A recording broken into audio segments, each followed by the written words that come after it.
Hello everybody, this is Dr. Vahid Aryadus, and in this presentation I'm going to discuss repeated measures Rasch measurement. The technique that I'm going to cover in this video has been presented in WinStep's website and is by the name of stacking. Let's assume that you have repeated measures over time 1, time 2, time 3, etc. And you want to measure change of students across time 1 and 2 and perhaps 3 or even more time points. What happens as a result of learning is that in time 1 the students may be at a lower stage of learning, but in time 2 their ability level may increase, and this increase can continue across time. But at the same time, we also expect that the item difficulty of the tests that you give students to measure their ability will also change over time. In order to maintain the difficulty of the items, we can use a technique called stacking. By the way, I am recording this video today in December 28th, and it's actually raining heavily. I expect that there will be clapping thunders and some loud noise. I'll try to stop the video if it gets worse than this, but I hope I won't have to. So yeah, I was referring to stacking. Stacking, therefore, is a linking technique to measure change over time, the change in learning, change in growth, etc. So through using stacking, you'll be able to maintain the difficulty of your test items over time. What should we do? According to this website, as Dr. Mike Lineker has explained very clearly, so I'm just following these stages. There are 11 stages which I've summarized in these 6 steps. First of all, we need to enter students in your data file twice or 3 times with different IDs. So every time point, at every time point, your student will get a different ID. Then we create an ID variable for them in time 1 and 2, then run Rasch analysis. We output, using the output files menu, you get this file from WinSteps, and then you plot, you create 2 separate files for time 1 and time 2, and if you have time 3, you can add to it. And then you plot them against each other, and if you are interested, you can do a follow-up t-test analysis. I'm not going to do the t-test for this presentation, but that's going to be easy. There are videos that I've created that show you how to do a repeated measures, that's paired samples t-test. Okay, so let's get started with WinSteps. I have this file, folder, in which I've got a few files. The data that I'm going to use is example number 17S for stacking, which is available in the examples of WinSteps itself. It's a very useful file. I've already converted it to an Excel sheet, so it's kind of reverse engineering of the data to show you how to create the data file for time 1 and time 2. Okay, so let me fix the upper row. In this data file, you'll see there are 52 people on the right hand side of the window. Okay, 52, that's 53 is actually the first one stands for the top row. So there are 52 people. They have been measured over time a couple of times, from time 1 to time 2. And the D and A stand for time 1 and time 2. A for admission, D for discharge. This group of people consists of a group of patients who went through some treatment, and then before the treatment, as they admitted to the hospital, their independence in eating, in grooming, etc. was measured. There are 18 items that measure different abilities of people who were admitted. And as you see from the left-hand side, we have items that measure movement and mobility of people, like eating or some kind of physiological characteristics of people, the ability to groom, bathe, etc. But as you move to the right-hand side of the items in this Excel sheet, you'll see that items start to tap into cognitive abilities like comprehension, expression, etc. It's just a very brief introduction to the data in case you are curious what this data is about. By the way, the rain is getting heavier. I hope the background noise doesn't bother you. So for persons in time A, we have time 1, we have a rating, for example, for the first person, a rating of 3, and rating of 3 again for the first 2 items. Let me highlight them just to compare with the rating of the same person in time 2. So let's remember 3 and 3 and go all the way down to time 2, which is 5 and 5. And therefore, this person moved from 3 to 5 in time 2 and 3 to 5 again in time 2. So there is some growth or progress or development in the ability to eat and the ability to groom in this person after whatever medical treatment that was implemented in the hospital or in the program. In the same way, we want to figure out whether there has been any significant changes across other items altogether for these people. So I'm going to close this.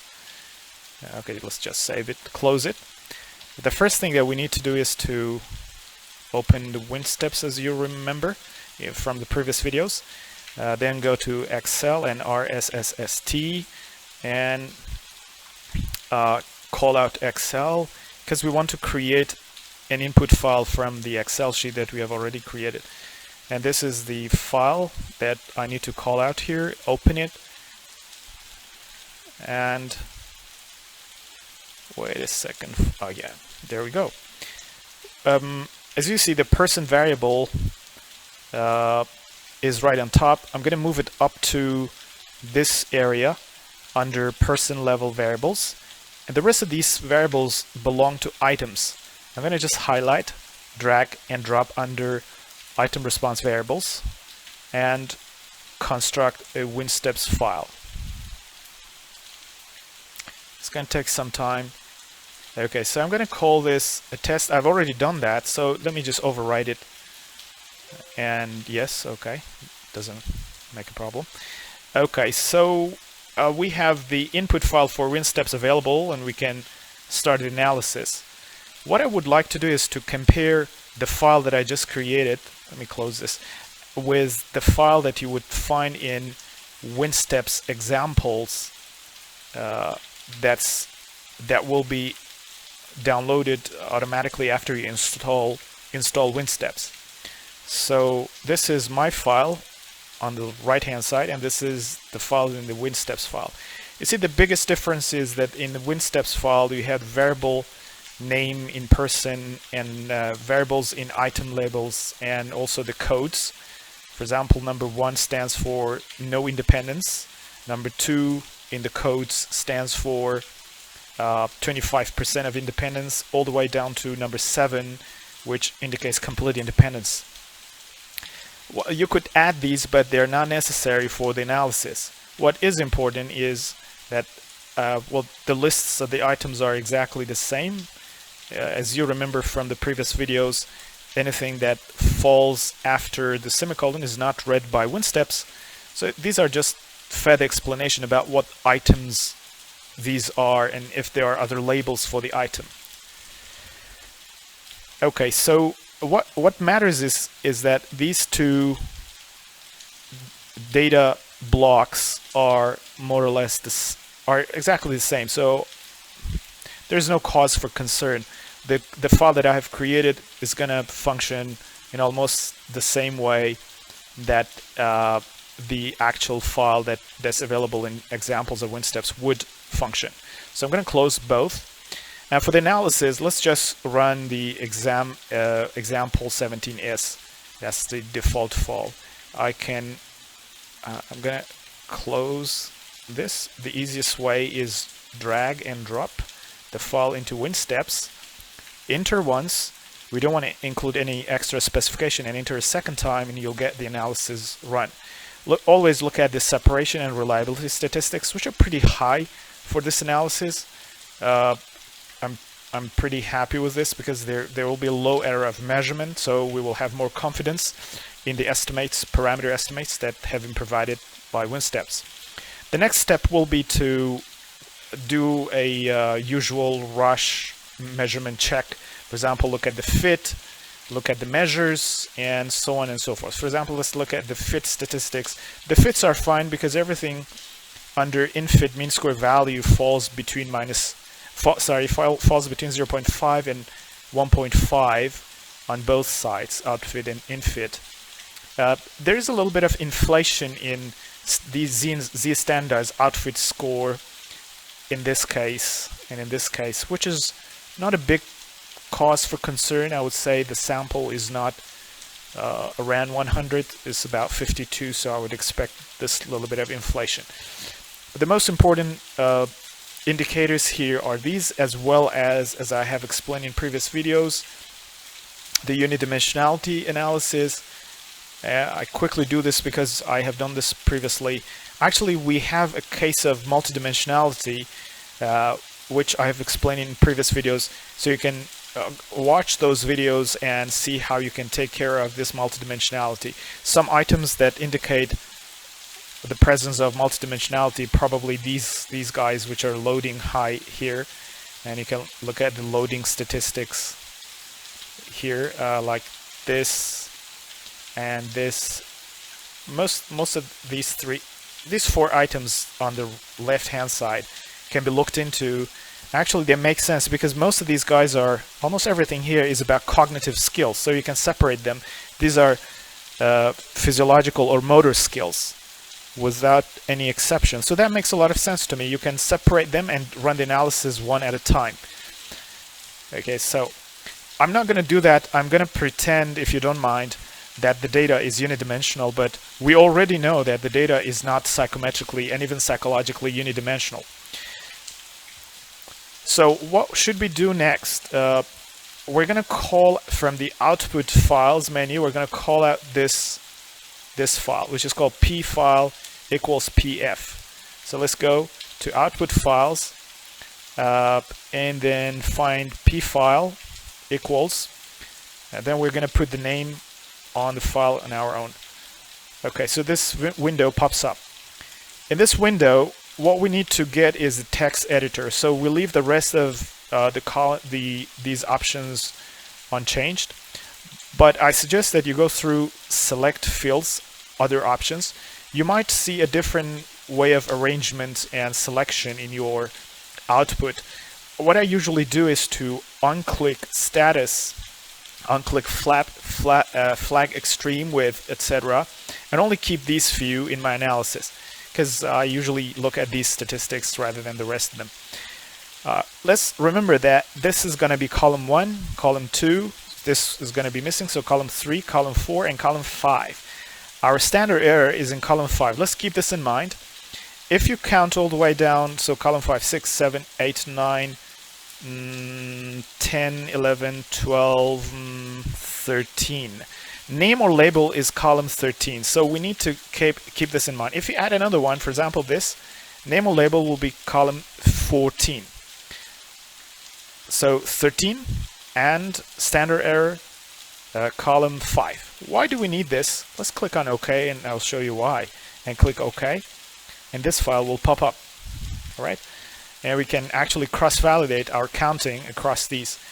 So on the top we've got entry, measure, count, score, model, standard, error. This is a very important column for us. So column 1, column 2, column 3, 4, and 5, as I counted before. And if you count all the way across this row, you will arrive at name. That's the name or field which starts from column 13. So you need to keep this in mind as well. So everything is fine.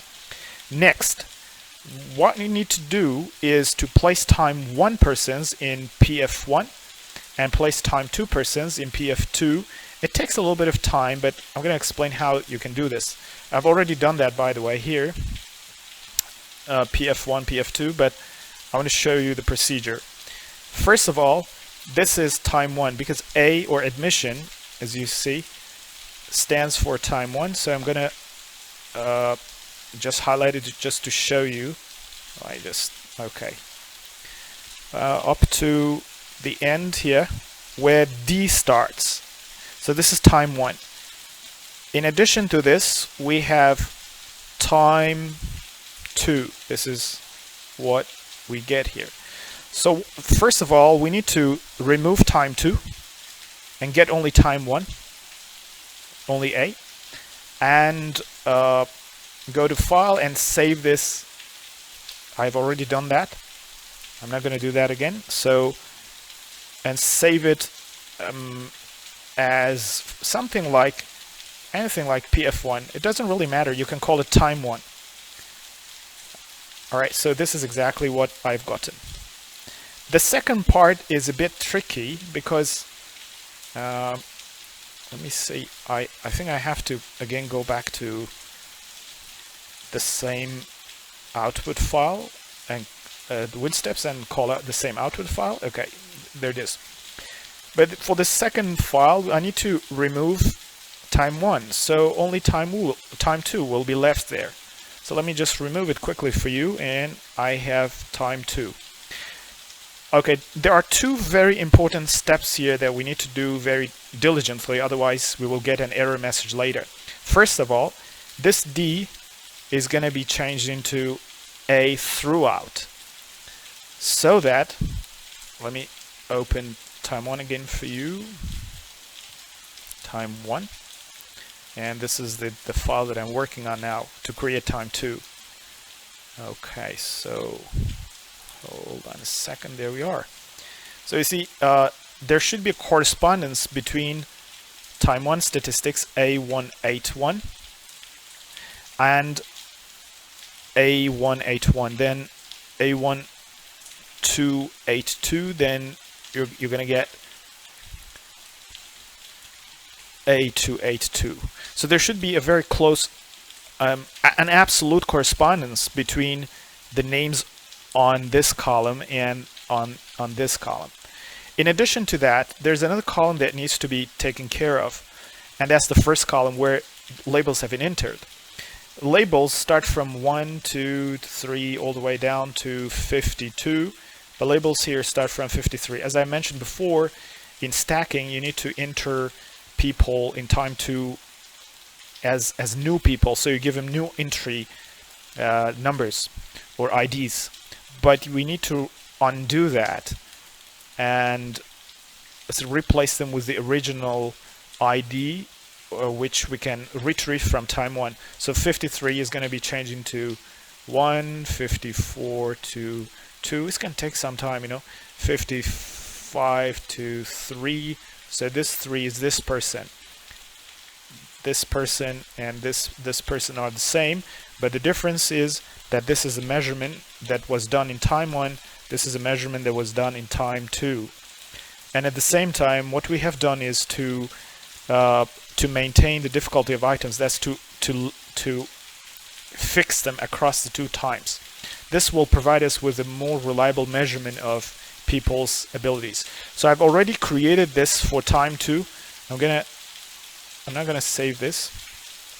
Let me go back to this folder here and show you what I have gotten in this file. So this is for time 2, as you see from PF2, and this is for measurement for time 1, as is clear from PF1. All of those D's have been changed into A. Let me show you how that works. I always find this useful. So as you see, all of those D's have been converted to A here, and the entry number has also been changed according to the entry number in this column. So there's a close one-to-one correspondence between the names and the entry numbers of people. Okay, so that's a very important stage in our analysis. Next step is, I'm going to close this and I'm going to close that, you can still keep WinSteps open and go to the plot menu. Under plot menu, go to compare statistics, click on scatter plots because we're going to create a scatter plot. This menu pops up. A few important things we should remember when creating this scatter plot for our change analysis. First of all, we want to do the analysis on persons, so click on persons. Second, we want to make sure that we want to compare measures, that's their ability levels over time. So let's click measure in this drop-down menu. Of course, if you're curious if, for example, fit statistics changed over time, you can choose in-fit mean square or out-fit mean square values. For the time being, let's just stick with measure. Next, let's choose the data file that I created. This is going to be time 1. So I'm going to browse through my files and choose pf1 and open. This is the file. If you remember, I just created this file. And I want to make sure that this is really the right file. Click display, and yes, this is the right file that I've created. A and entry number and the rest of the variables are there. Next, I'm going to move to the second variable because we want to create a scatter plot. So we want to plot time 1 against time 2. So I'm going to click PFILE, then browse, pf2, click open, and if you display this, you'll get the second measurement, time 2 measurement.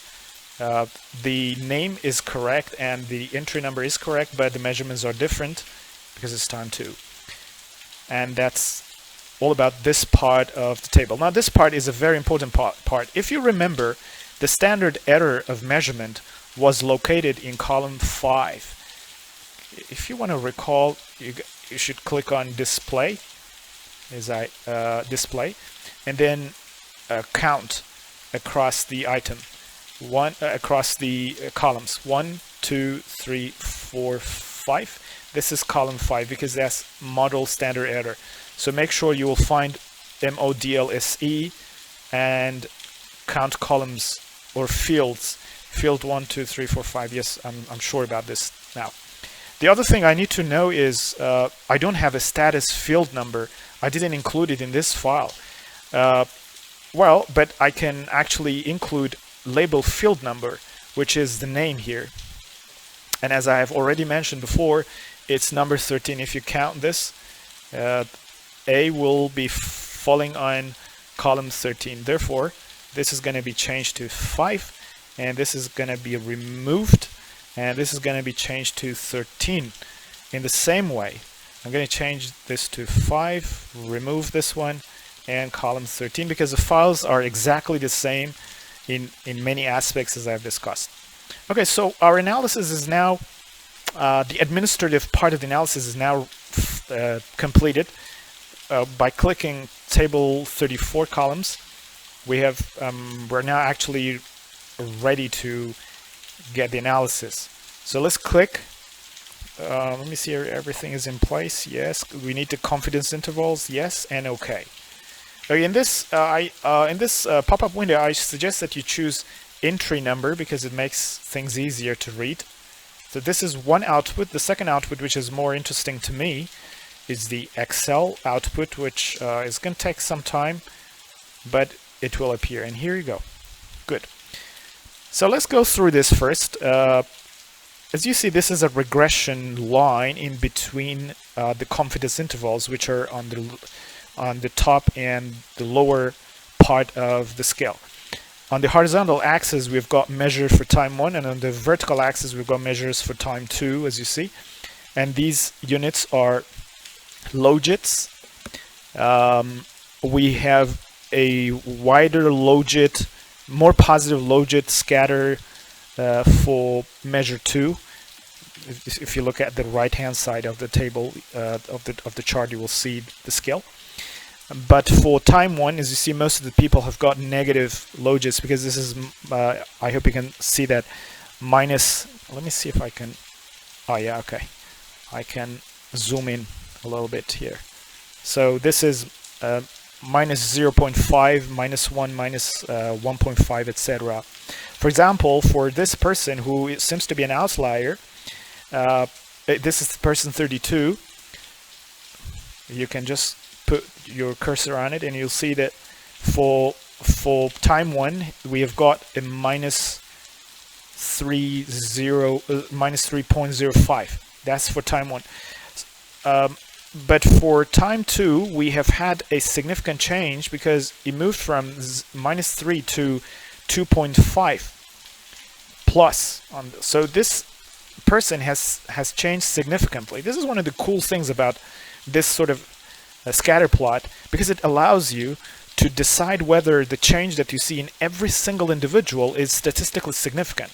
You could move the two measurements of time 1 and time 2 from the output that I've shown you to, for example, SPSS or to another statistical software to see if, generally speaking, if you run a pairs sample t-test, whether you will get a significant difference between time 1 and time 2. But what you cannot get, from what I understand, is whether the change for every individual is significant or not. For example, for change for number 2 is significant because it's falling outside of the 95% confidence interval, which I've explained in another video, by the way. And for these guys is also significant. We still see, for example, 29 has a significant change, 44 has a significant change, etc. Now, for some of these changes, the change has been positive. For some others, like this, we still see that the changes are actually still positive. We don't see any negative change from what as far as I can make out from this table. Let's take another example. Number 14. Person number 14 had a measure of minus 1.53 logits in time 1, whereas in time 2 it moved up to, let me draw this for you quickly, it moved up to, where is that? Okay, around 2 logits. Slightly maybe above or slightly above 2. And for person number 2, in the same way, we have a huge difference, significant progress from time 1 to time 2, as you can see. So this simply indicates that person number 2 moved from minus 1 on time 2 in time 1 to 3 logits in time 2. So that's a lot of significant progress for this person. In other words, the treatment has been specifically useful for this person. Okay, so in this analysis we cannot get the t value as I mentioned before, but you can transfer all of these, let me just show you all of these statistics, the measurements for time 1. Sorry, let me just open this. Yeah. Okay, so for measurements for time 1, you can move this to SPSS and compare that. This is for time 1. Compare that with measurements for time 2 and see if the changes that you have seen are statistically significant or not. One last thing is this output of the data, which is basically similar to the output that I already shown you. This visually represents the ability level of people. For example, for this person, the ability level of the person was estimated to be below 0 because the range of the abilities changes from -4 to 0 across people. So for this person, it was below 0. It was a negative logit. But as you see, I think it's probably positive this time around. You can actually look at time 1 and time 2. So time 1 was -169. This is around 169. And time 2, it was, let's look at time 2. time to it was 0.62. So you can see that there was a significant difference between the changes in the ability level of the person from time 1 to 2. Okay, so that's all about stacking. I hope it helps you design your experiments while fixing the difficulty level of your items. Stay tuned in. There will be more videos on Rasch measurement and an application. I'm currently working on another video in which I will demonstrate how to do a multidimensional Rasch measurement for validating your tests. Have a good day and Happy New Year.